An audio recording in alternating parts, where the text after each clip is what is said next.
Good morning. Good morning. Hope everyone's tuned in for today. It is the third Wednesday, so you know what that means. It is time for our third Wednesday parent resource chat. And see if everyone can see me. Perfect. I'm doing two jobs right now, so give me a second. So, good morning, and welcome to this month's edition of Healthy Together Mississippi's third Wednesday parent resource chat webinar. My name is Thomas Robertson, but everybody just calls me Duke.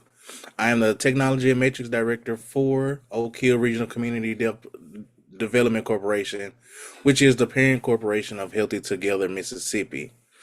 Joining us, I have our usual host, but seeing today, since we're in the month of June, it is Men's Health. We decided to let Ms. Botana get the much needed break that she needed, but she is still on with us. We also recognize our program director, Sister Lottie Miner, and as well as our executive director, Dr. Michael O'Miner, who will be joining us shortly. As you are aware, our webinars are designed to ensure that we provide current and relevant information and resources that uplift and equip parents and other child care providers with practical tools, timely resources, and faith-rooted encouragement. So we encourage you to share our Healthy Together Mississippi Facebook page and visit our website, www.healthytogetherms.org, and to stay tuned for all the new exciting changes. As I stated earlier, June features multiple health awareness campaigns, which includes Alzheimer Awareness, Men's Health Month, and World Sickle Cell Day. Specific health days include June 7th is Cancer Survivors Day. Celebrate life and resilience of cancer survivors. June 14th, World Blood Donor Day, raises global awareness of the need for safe blood and safe blood products. June 15th is World Elder Abuse Awareness Day, a day for the world to voice its opposition to the abuse and suffering afflicted on older generations. And June 19th is World Sickle Cell Day. It raises awareness of sickle cell disease as a public health issue. So, have you ever wondered why we have so many health awareness days, weeks, and months?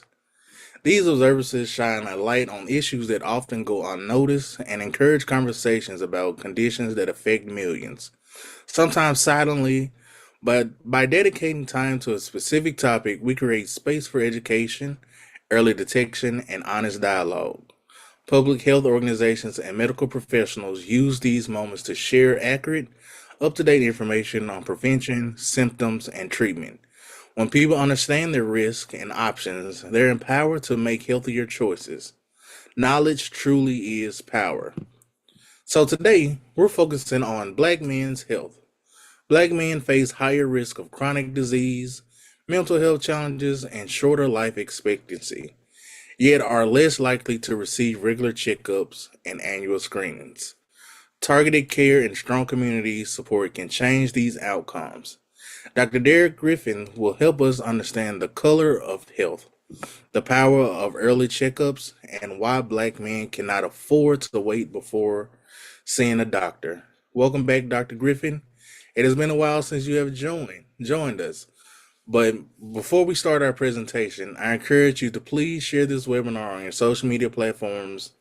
Then make sure you have your pencil and paper ready to write down your questions, concerns, as we will be sure to save time for answering any questions you may have about the presentations, research projects dealing with the causes and consequences of drug abuse. And before Dr. Griffith comes up, I'm going to bring him on the camera on the screen now, and I'm just going to give you just a brief information about him. Make sure I'm reading this bio correctly. So, Dr. Derek M. Griffith is the Risa Lovizo Murray Population Health and Health Equity University Professor in the School of Nursing and the Perelman School of Medicine at the University of Pennsylvania. At Penn, he is also a fellow and senior advisor for the Leonard Davis Institute of Health Economics and a director of the Program for Research on Men's Health. Dr. Griffith is a public health psychologist who serves as the chair of Global Action on Men's Health and editor in chief of the International Journal of Men's Social and Community Health. He specializes in promoting the health and well being of Black American men and other men in the U.S. across the globe. Dr. Griffith is an editor of 4 books, including Men's Health Equity, a handbook, and 2 editions of Book Racism, Signs and Tools for the Public Health Professional. In 2025, he received the inaugural APHA Men's Health Caucus Jimmy Boyd Memorial Award for Leadership in Men's and Boys' Health. Um, so we welcome Dr. Griffith, but before we dive into your groundbreaking work, we want to ground today's conversation and the realities Black men face here in our region. And so, for that, Dr. Griffith, I am going to turn it over to you. We are in your hands now. Great. Well, thank you so much. I appreciate the support. Thank you, Duke, for getting me here and getting us all together. Let me get my slides together. Um, okay, I think I'm hoping you can see my slides and so forth. Um, all right, very good. Um, well, it is truly a pleasure to be here with you. And again, let me say my thanks for the opportunity to share with you today. In particular, um, as soon as I get this to work, let me say my thank yous to, of course, Dr. Miner, to my second mom, Bettina Campbell, who I've worked with for probably 20 years now or so, give or take, in this community-based space and work. So it's always a pleasure. Son Terrence and family just as well. So thank you all for having me. Thank you for allowing me to share with you today. Let me start just broadly. Men's health is more than just focusing on men. Um, and this is a quote from a report that I helped to lead that was the first men's health report in the United States that we published last year with the support of the Movember Foundation. And we have this quote in here near the end of the report that men's health is never just about men. And it really does focus on the fact that, men's partners, wives, children, coworkers, and communities are all affected by men's poor health. And when men are healthy and do well, that they benefit from their health. So we need to think about men's health, not just in terms of what men's bodies do, what they don't do, men's mental health, but we need to think about men's health very broadly and the impact that it has on our larger communities and on the ways that men influence or could influence society in the work they do. One of the important parts to remember for men is that this is a quote from Tony Dungy, former football coach, but very much a man of faith, who said, "We're all important, but we're not indispensable." And I think that's an important place to start with this conversation because it's important to remember that a lot of times we will prioritize the roles and responsibilities we have in the work that we do, in the roles that we play as parents, as providers, and so forth. We'll put more importance into that than we will necessarily taking care of our own health. And men are particularly um, susceptible to doing that. And we have to remember that if you don't take care of yourself, that these are the kinds of things that if you don't take care of yourself, then you can't fulfill those roles and responsibilities. You can't do all the things that are important, and that somehow or another somebody else is going to have to step in and do those things for you, and in your place. And so it's important to recognize that you have to figure out how to take care of yourself and fulfill those roles and responsibilities. It's not a choice that we make. We have to figure out how we're going to do both. So today I'm going to provide some overview of the patterns of Black men's health in the United States. A couple of points from the report that was specific to Black men's health in Mississippi, to then look at some of the ways that we explain and can understand the priorities and some of the issues that Black men face, and then talk concretely about what are some of the things that we can do to address these issues. So promise not to go crazy with data and so forth, but I think this is a useful place to start. These are basically life expectancy, how long you could expect to live from birth at different points in our history. And so this is a graph looking at life expectancy over the last or the most recent 123 years that we have data. We don't have more recent data than the 2023 data.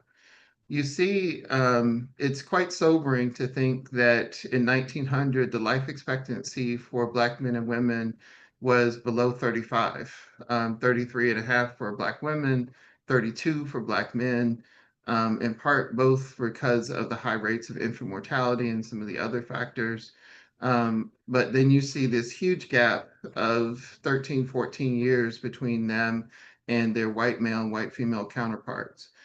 What you also see, though, if you continue to extend this and you look over to the right, that these gaps have closed to some degree. So they're now, 6 or 7 years versus 14, 13, 14 years, but they're still pretty large.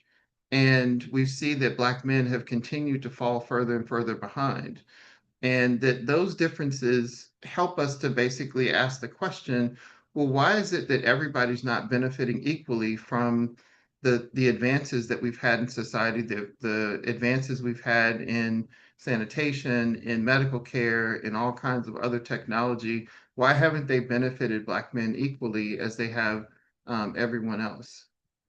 One of the other striking things, just to bring this point home a bit, is when you look at sort of comparing Black men and white men um, across across this time, you see that the gap was 14 years, 14.1 years in 1900. It closed by more than half to 5.7 years between Black men and white men in 2023. What is particularly striking, though, is the difference that grew between Black men and Black women, which was about 1 year in 1900, but over 7 years in 2023. So the point here is that while it's important to understand, Black men from thinking about us just in terms of, it's important to think about Black men from the perspective of looking at both race and gender and looking at all of the factors that are contributing to our health and not just looking at the ways that we improve the health of Black Americans just as a whole. That we have to look at sometimes the gender differences within the Black community, and often from a policy and program standpoint, we don't actually tend to break that down. We don't tend to create specific programs for Black men's health. And this is clearly making the case that we need to pay more attention to those issues. One of the other sobering statistics that we had from the report, the November report that I was mentioning, is that more than half of male deaths occur before the age of 75. 75 is significant, not just because it is the life expectancy for Americans overall, but it's also the life expectancy that we expect to see globally for people who live in advanced or industrialized countries, high-income countries. And so the fact that more than half of men in general, and you see disproportionately the second highest rate of dying before the age of 75 is within Black men, that we have this particularly high rate that we have to really figure out. Black men are dying not just disproportionately, but dying particularly prematurely. And we're dying young, and we need to figure out why and what we need to do about that. When you look specifically at Mississippi, unfortunately, you have the dubious distinction of having the highest rate of dying before the age of 75 of any state in the country. And that's one of the things that we found in this report. It is higher than literally everywhere else. And so we have to think about, well, what is it unique to, or in the conversation with Dr. Miner, one of the things, and I'd love for, there to be a larger conversation at some point about what is it about Mississippi that particularly affects, this is men's health writ large, not just Black men. But I would imagine that if you were able to look at the data within Mississippi, that you would see significant gaps between Black and white men in the same way that we saw them nationally, and the rates for Black men would be far higher than what we're seeing just for the average. Um, we know that in general, why people die. I know I'm supposed to be talking about health, but we often start with why are people dying to then understand what are the things that we need to do and put in place that help people live. But so heart disease and cancer are the leading cause of death for everybody in the United States. But what you also see by looking at the graph is that the gap, the black line is for men, the green line is women, that the leading cause of death for both men and women is heart disease, and then followed by cancer. And those are also the two, and then third you see is accidents. Um, the important point here is that we tend to not recognize that these three are the largest causes of death, leading causes of death for everybody, but they also have the largest gaps between men and women. And so when we have policies and programs that are potentially statewide or national that just, again, try to improve the health of the overall population, if you don't take into account, what is it about being a man that makes you at higher risk for dying of these particular issues, then we're going to miss the opportunity to improve men's health and continue to see men, particularly Black men, fall further and further behind. The other key point I want to make as it relates to cancer is there's a lot of attention to particularly prostate cancer in Black men in particular, and that is important that we make sure that we put a lot of attention to prostate cancer. One of the things I don't want to miss, though, is the fact that lung cancer is the leading cause of cancer death, even higher than prostate cancer. And we don't tend to, and particularly for Black men, lung cancer far exceeds that of prostate cancer.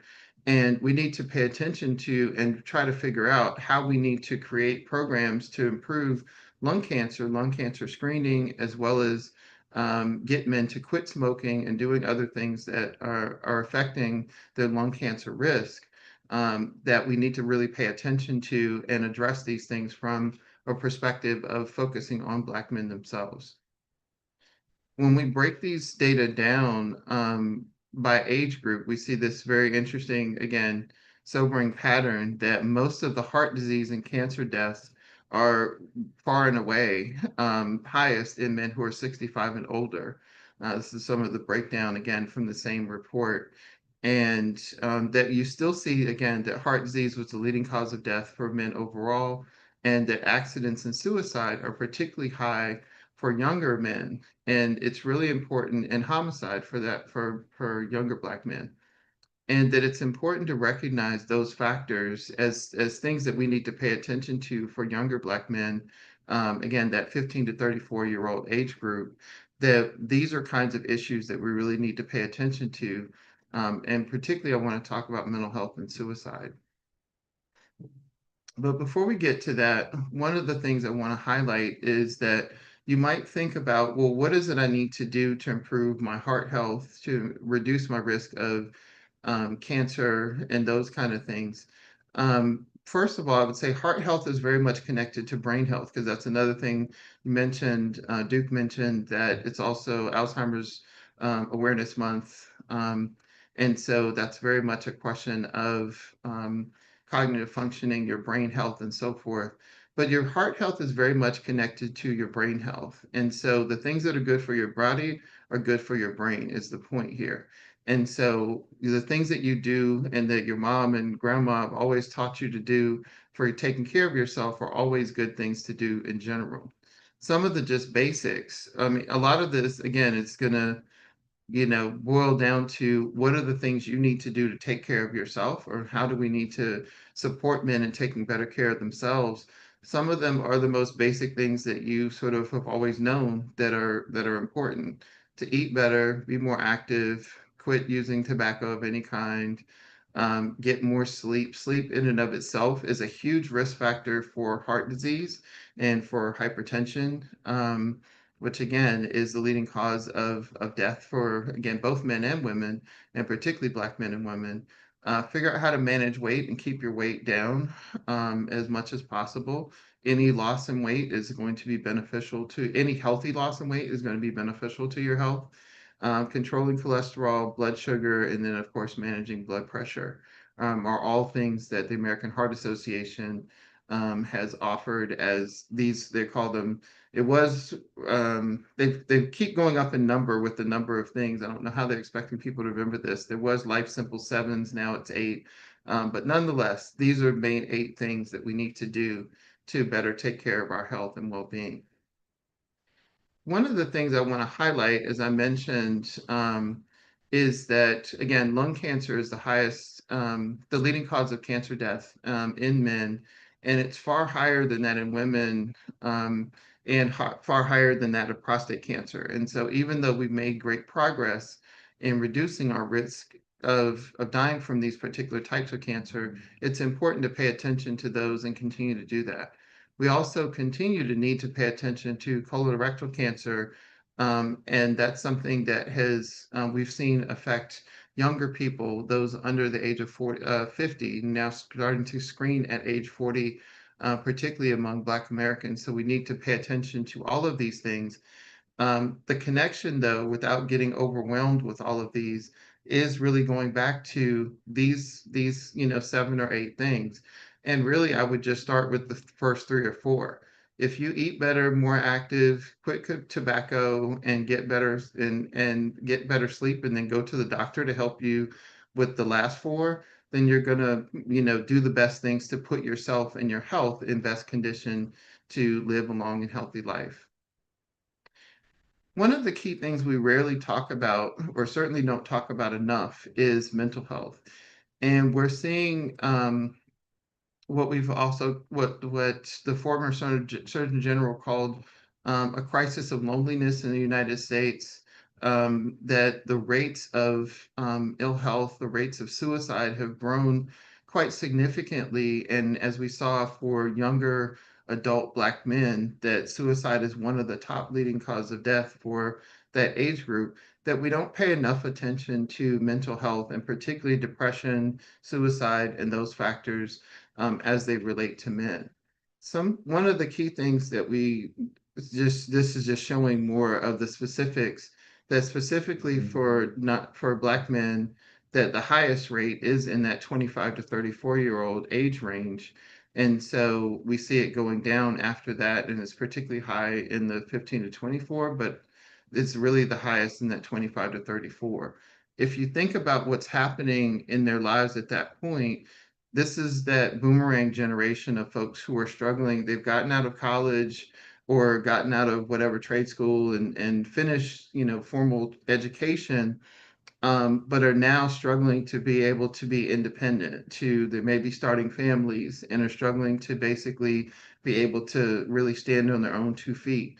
And so it is when starting their family, starting career, finishing whatever training and education that you're doing. And as you're sort of launching, we see people really getting hopeless, helpless, and really struggling, and men in particular, really struggling with these particular issues.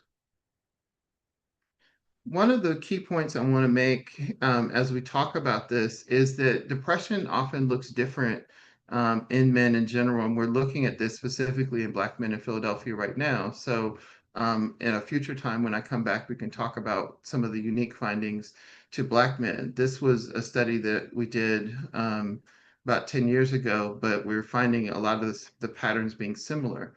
That while most of the time when you talk about depression, or you ask people about depression and ask men about depression, they may not be as likely to say that they're sad or depressed, and then sort of, withdrawn and so forth. But if you ask and include questions about, well, have you noticed that you're a bit more irritable? You have a bit more road rage. You may have been drinking or smoking a bit more than, you did before. Engaging in other kinds of risk-taking behavior, and doing these kind of more externalizing behaviors, that men will endorse those items or say yes to those things, where they may not have said yes to feeling sad and depressed. It's not that we're lying. It is the fact that men may have a different way of understanding and experiencing those things and experiencing what those issues are. And so we need to open up the criteria for identifying men who are in need. We're not going to have the debate now about whether these things are considered depression or not. I personally don't care at this point. The point that we're trying to make in the work that we're doing is that we're missing the opportunity to identify men who are in need by not recognizing we need to ask questions consistently about these kind of behaviors, about these kind of things that are treatable and identifiable if we're able to get men to talk about them. The other part I want to make, a point I want to make about sort of the context as we shift from the patterns to what are actually driving the patterns. Um, Men are not, when we talk about people struggling, and men struggling, we talk about the advantages that are supposed to happen just from the fact that you were born male. And that a lot of those things, in larger society, we talk about all these advantages that men are supposed to have. We know that Black men don't necessarily have all those advantages. But the point I'm trying to make here is that we need to recognize that the struggles that Black men in particular are facing are real.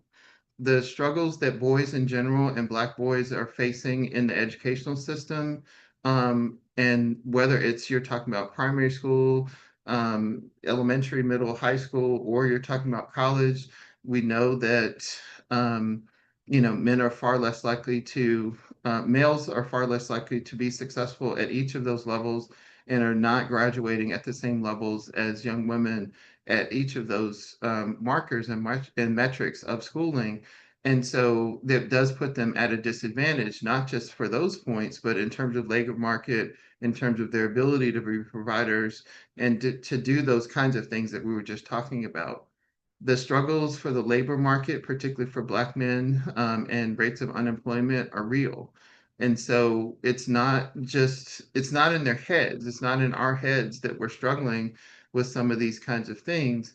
And the idea of being a provider that is still very central to how many men see themselves, and particularly in the Black community, that we often see and value Black men, that has been eroded, that opportunity to do that because of some of these things, of these factors like the labor market, like the educational system, have really impeded Black men's ability to fulfill those kind of roles because they're less positioned to be successful in being able to do that. So it's not in men's imaginations that they're struggling, is my point. And we can't keep treating it as though it's a lack of effort, opportunity, and that it's just a matter of will. Because Black men lag behind Black women in all of these areas, it makes them less desirable, according to various statistics. And I'm sure you all can tell me if these play out in Mississippi. It makes them often less desirable as partners, particularly when it comes to thinking about spouses and so forth. So these are very much interconnected with these factors.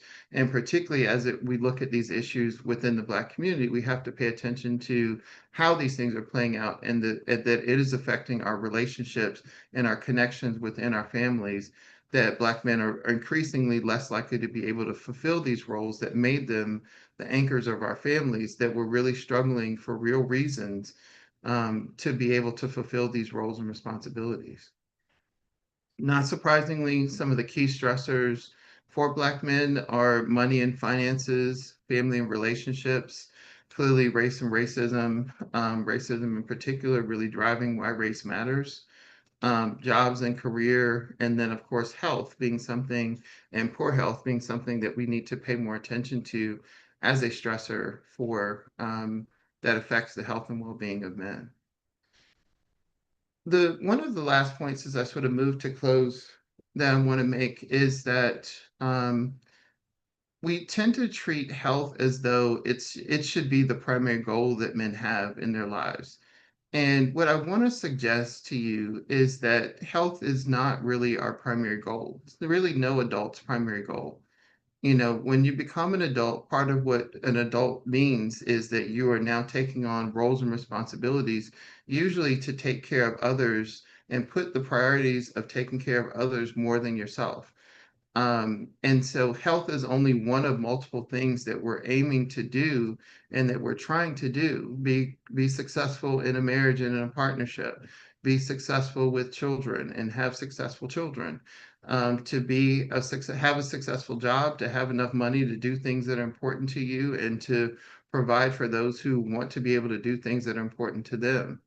To grow spiritually is another thing that you may be sort of prioritizing, or you may be prioritizing, hopefully, or prioritizing, and that we really need to pay attention to as well. But the point is, health is only one of those main things, and we keep treating it in many cases as though it should be the main thing that we're prioritizing, but it really is not. And it's realistic that it's not the main and only thing that men are prioritizing. It's only one of many things. And so, again, we have to make sure that we're realistic as we present these things to men, and as they're struggling with balancing, well, how am I supposed to prioritize being healthy while I'm trying to do these other things? And we know these are lessons that we learned from our parents and our parents' parents, that we expect men, and expect adults in general to care more about their family, to sacrifice for their family. We see it as an important value, as an important, um, badge of honor, to sacrifice for your families. Again, adults in general. Clearly, women do this all the time, that sacrifice for their family, sacrifice their health, their sleep, their well-being, their efforts to exercise and take care of themselves. And we know that this is also something that we have to deal with and recognize that men do as well.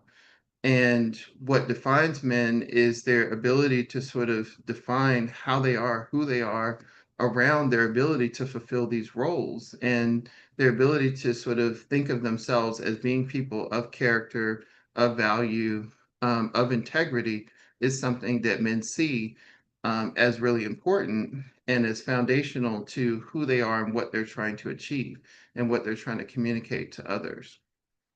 We know that, just concretely, as we come up on Father's Day, um, I wrote this piece now, I guess, 7 years ago.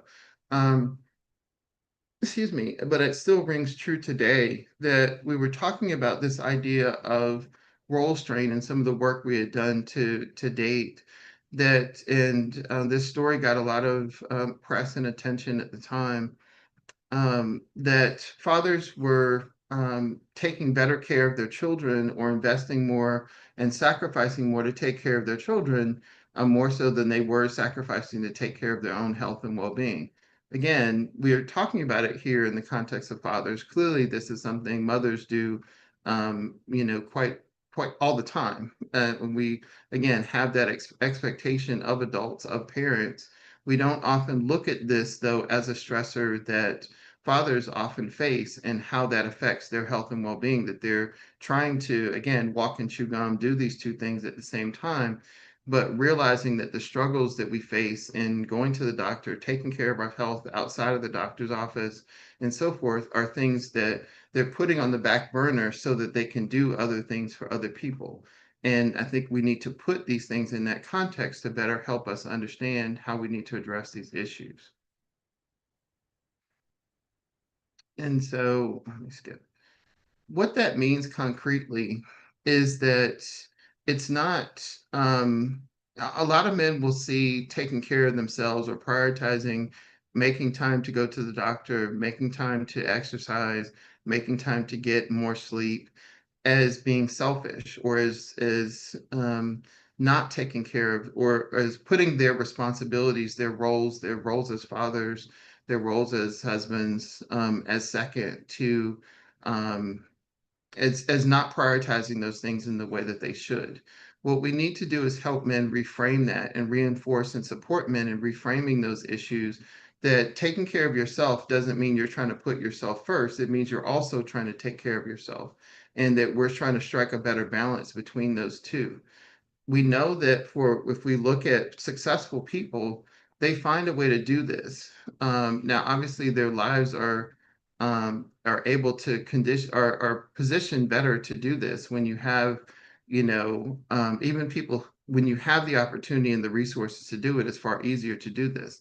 So it is definitely one of those things that I recognize is difficult. It's nonetheless important and critical if we're going to have healthy men that they have to figure out, we have to figure out, even in less than ideal circumstances, how we're going to balance these two, how we're going to find time to take care of ourselves, to take care of what things that are important to us, but also make sure that we're taking care of our mental health, that we're taking care of going to the doctor, and doing things that are important outside of going to the doctor that help us to make sure that we're the best us that we can be. So some of the things that men can do to take care of themselves is find that trusted source of care and find a what you could call primary care home, a main doctor, and so forth. Obviously, even with the Affordable Care Act, that has been difficult for some men to do, but we still do need to continue to push forward to try to figure out how men can get access to regular care. A lot of the screenings, checkups, and so forth, it's not enough to just do once. It's something that you have to do, if not every year, every other year, because part of what you're looking at with things like whether it's diabetes, whether it's hypertension, or even prostate cancer, you're usually looking at a trend over time. It's bad to have a bad exam and to have scores that are bad on certain tests that you get when you go to the doctor. But it's important to be able to be diagnosed. Often it means looking at those over time, over several months or over years, and you see the changes over time. That's what tells you that this is something that is not just a moment in time that you're struggling with, that it's actually something that needs to be diagnosed as diabetes versus you just had, high blood sugar on that particular day. Needs to be diagnosed as high and treated as hypertension. It wasn't just that you had a lot of salt right before you got to the doctor's office. So there are a lot of things that we have to check, over time. Part of the thing Duke mentioned in the intro was, why do we need to go to the doctor? Part of the reason you need to go to the doctor is because you can't tell. We often treat health as though it's something, if I look okay and I feel okay, then I'm okay. That's not true. You have no idea how okay you are just because of how you look and how you feel. Those are two very important things that men often use to judge their health. But there are lots of things that are going on in your body that you can't tell until you actually get to the doctor and do those tests that allow you to see, well, what is your blood sugar? What is your, blood pressure? How do we need to look at your cholesterol, as was mentioned in the American Heart Association 8 guidelines. What are those things that you can't see and can't feel just by how you sort of are feeling when you wake up?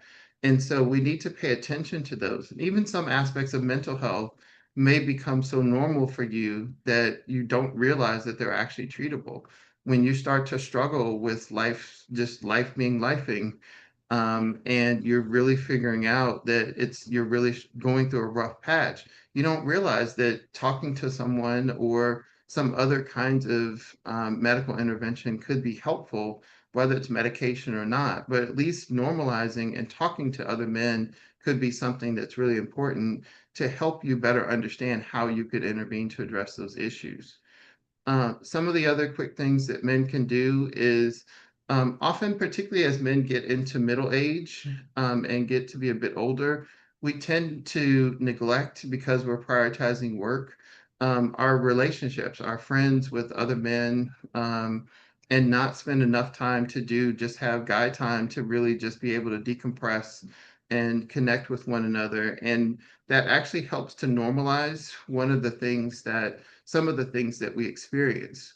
One of the things that we often um, misrepresent in the way that we think about these things is men will often think that they're the only ones who are struggling with work. They're only ones who are struggling with their ability to have a good relationship with their spouse.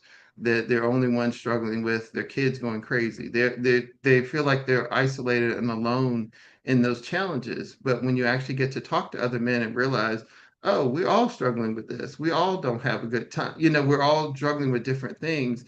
It normalizes it in a way that you don't feel like you're alone in those challenges. and it gives you ideas, opportunities to get ideas and just get support around those kinds of things. So it's important to then also know when you need to take the last step of getting additional help, when you might be in crisis, where to go for those things, but also to just make sure that you have these kind of skills and opportunities to utilize the resources that may be available in your communities.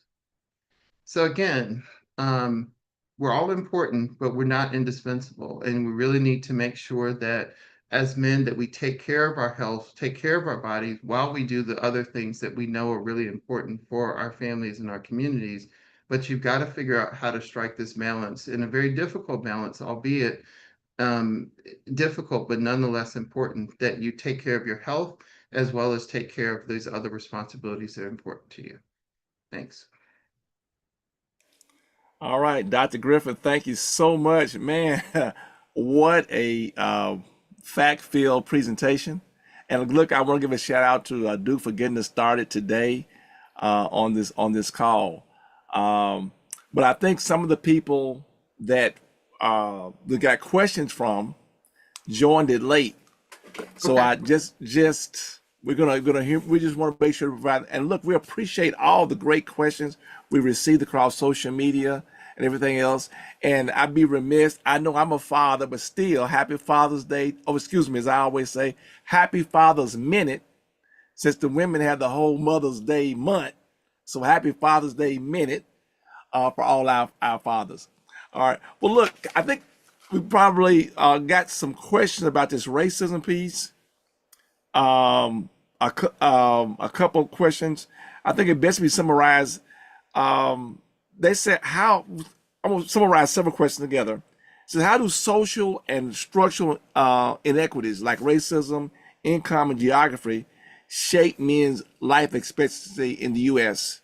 And some of them are also saying how does that affect their health as well? So if you kind of can make a quick response to that, would be appreciative.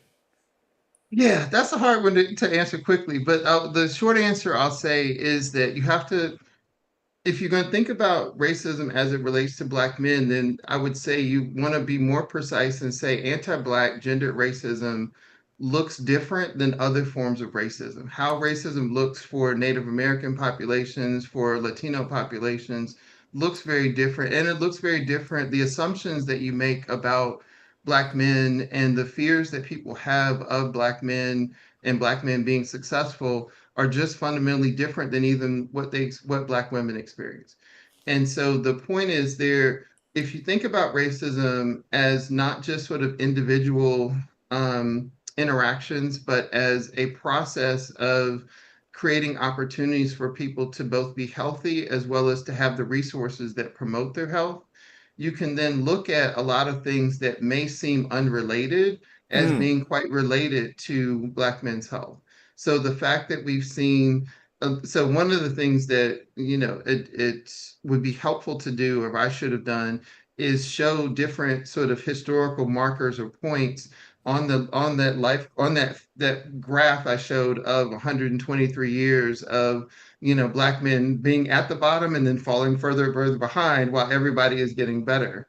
That there are things that happen that while we didn't think of them as, or didn't, they weren't framed as targeting Black men, they differentially, clearly affected Black men. The marketing of tobacco products. I mean, mm. we all saw the cool, basically grew up with Cool Jazz Festival, all the marketing of all the different, drug, alcohol marketing and all those kinds of things that were very much targeted not just to Black people, but specifically to Black men, since most of the people that were smoking and drinking those things were Black men. They weren't just Black Americans, they were Black men. You have a lot of things like the incarceration rate and basically those kind of things that very much differentially affected Black men. Educational patterns, like you can see all of these different things that create these stressors, create these that impede the opportunities for men to be successful and healthy, and therefore opportunities to live a long and healthy life. Right. And I remember growing up, Ebony Magazine and Jet was There all you filled with go. all the cigarette advertisement, everything else. Well, look, for us at Oak Hill Regional CDC, we have our initiative called DADS that we're trying to do outreach specifically for, as we say, um, households without a dad physically present. What do you think are some things that organizations like Oak Hill and churches can do to help us along this line? And I think it's specifically coming to Father's Day, some particular things that we can look at that will help, to improve those men's health outcomes. Yeah, I mean, I think just providing support and Hmm. recognizing and honoring dads for being more than just providers, Mm, honoring dads for being more than just, for the struggles that they're having, and just recognizing that it's real. Like they're not, when they're struggling to do stuff and we fall down and we fail and we don't live up to standards and so forth, it's not lack of effort very much. Often it is actually it's just failure. And it's just we struggled and we failed. We just couldn't do whatever it was with the challenges that we faced and with the tools that we had.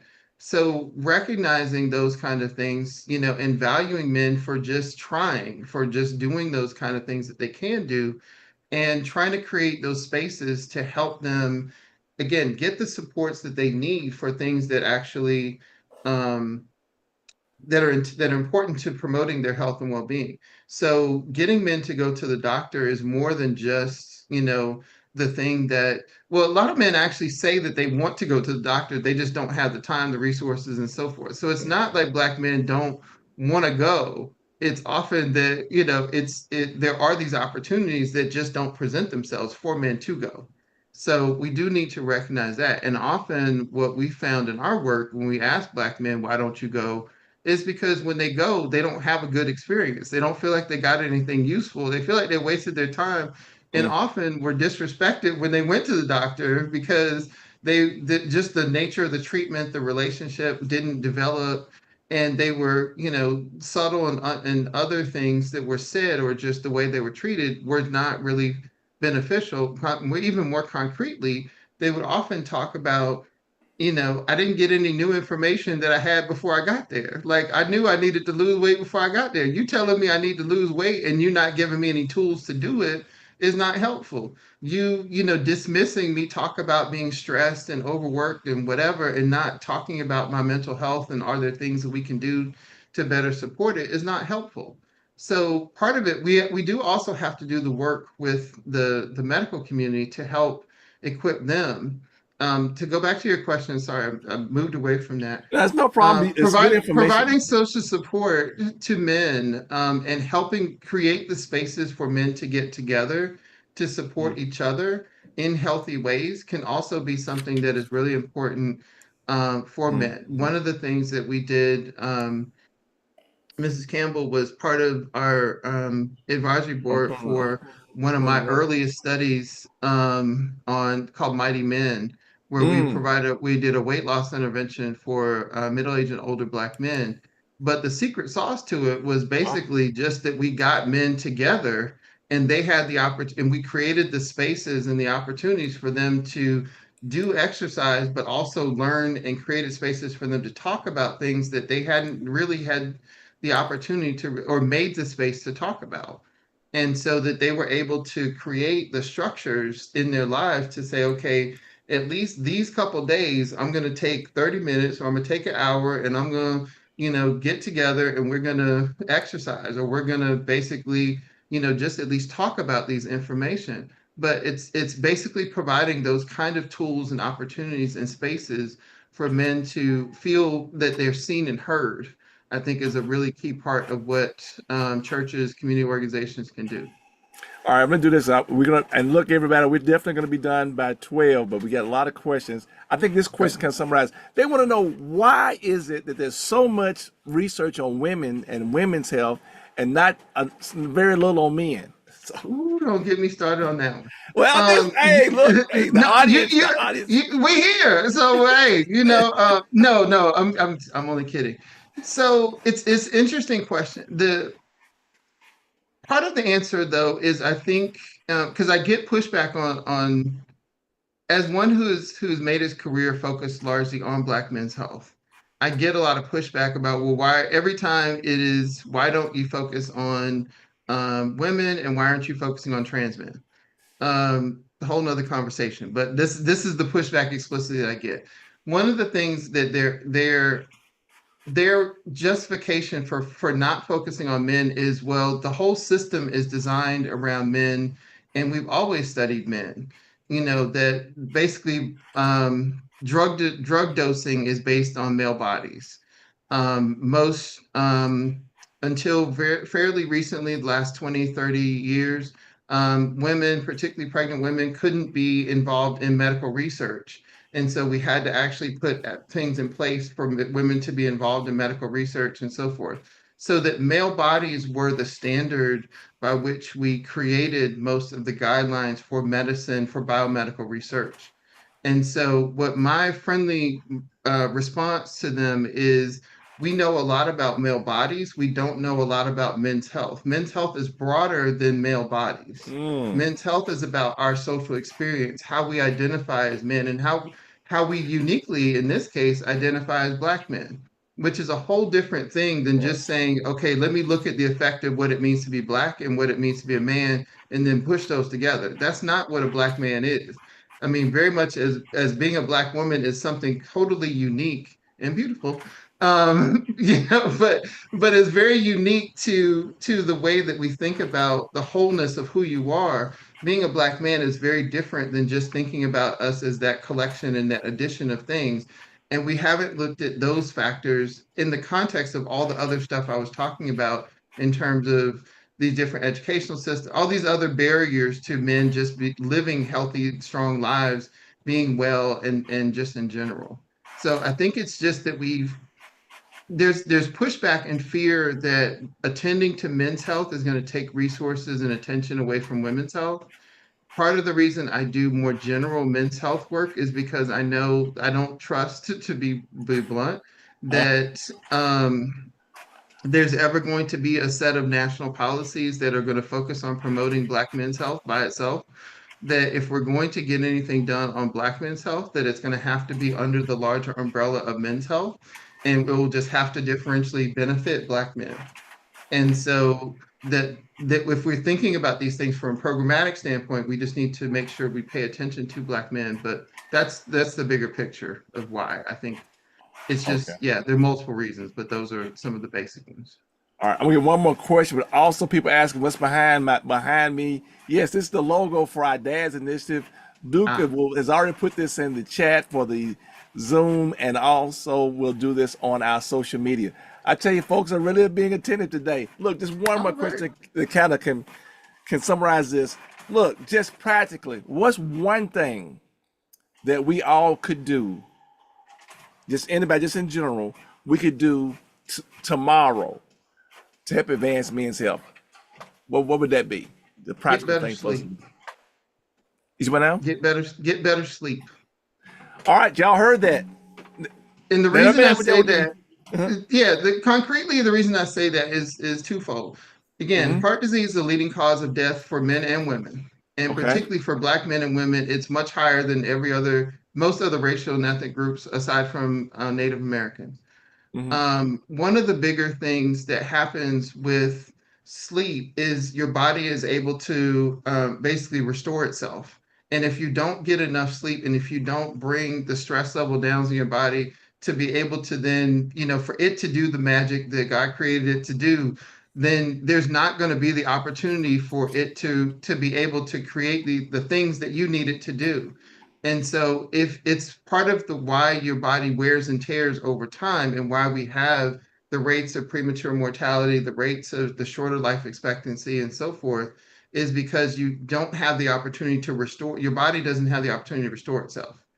And it's one of the big things, even within the National Institutes of Health and the National Institute on Heart, Lung, and Blood Institute actually added sleep as one of the major things that they are now focusing on as a risk factor for heart disease.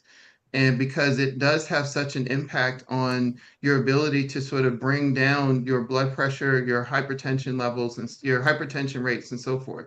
So I would say eat healthier and sleep would be the two big things, but I would even prioritize sleep over eating at this point, just because there's so much attention to to eating already, but I would say one of the things that we may not think enough about is how well and how much you sleep. All right. Well, look, everybody that was had more questions, all we can count in today. Those that are watching virtually, watching on Zoom, will Dr. Griffin be around for a little while long. But Dr. Griffin, well, thank you. And I work with him on a couple other things that I want you all to know. He's very passionate about the work he's doing. All right. Look, we thank you again as we get ready to close, Dr. Griffin, for being a part of this very special Men's Health Third Wednesday Resource Chat. Thank you so much. Thank you. All right, everybody. We're going to get ready to wrap up today. We want to remind everyone that we have our Ask Mary and Pat Zoom webinar that's coming up on June 29th. That'll be the one before our summer break. We'll be off for the month of July and come back at the end of August. Let's Talk Real Estate with Arian Mays, which, wow, we really appreciate the response we received from that. That'll be on Thursday, June 25th, 11 a.m. We want to remember that our next Thursday resource chat won't be in July. We're going to take July off, but we'll see you back in August 19th, and we'll talk about the August Health and Services National Adolescent Immunization Month. Yes, immunizations do work, and please be sure to join us for this and tell your family and friends about it. Listen to, don't want to miss it. Every time we have one of these, it's great information is being shared. You may also learn more about what we're doing on our Healthy Together Mississippi webpage. That's healthytogetherms.org. Look, like our Facebook page. We got great things there. We know that Facebook Live disappears rapidly quickly, but you can go to our YouTube page. We really appreciate all the feedback we've been getting from people who've been using our videos to in the small group discussions and things in the church and the community and sharing with their families and everybody else. That just makes us feel great about the work that we're doing. All right. Any other questions you have, let us know. We also have our new dad's initiative called Fathering Forward Fellowships. If you'd like more information about that, you can email us as well. Pastor Bernard Montgomery is leading that. A lot of great things happening at Oak Hill Regional CDC and Healthy Together Mississippi. Well, look, it's got to wrap this up. Once again, we want to acknowledge our leadership team. I am very honored to be the Executive Director of Oak Hill Regional CDC and Healthy Together Mississippi. Our very capable Program Director, Lyda Minor. I just don't say that because she's my wife. She does a very able job. Well, we thank our board and all our team, our awesome team. And of course, we'd be remiss if we didn't give a big shout out to our tech host, moderator, and the one that was pinch hitting when I was picking up meals for the summer feeding program, Brother Thomas Duke Robinson. All right, this has been a production of Oak Hill Regional Community Development Corporation, empowering parents and strengthening families in the Mid-South region and across the state of Mississippi. God bless you and God keep you.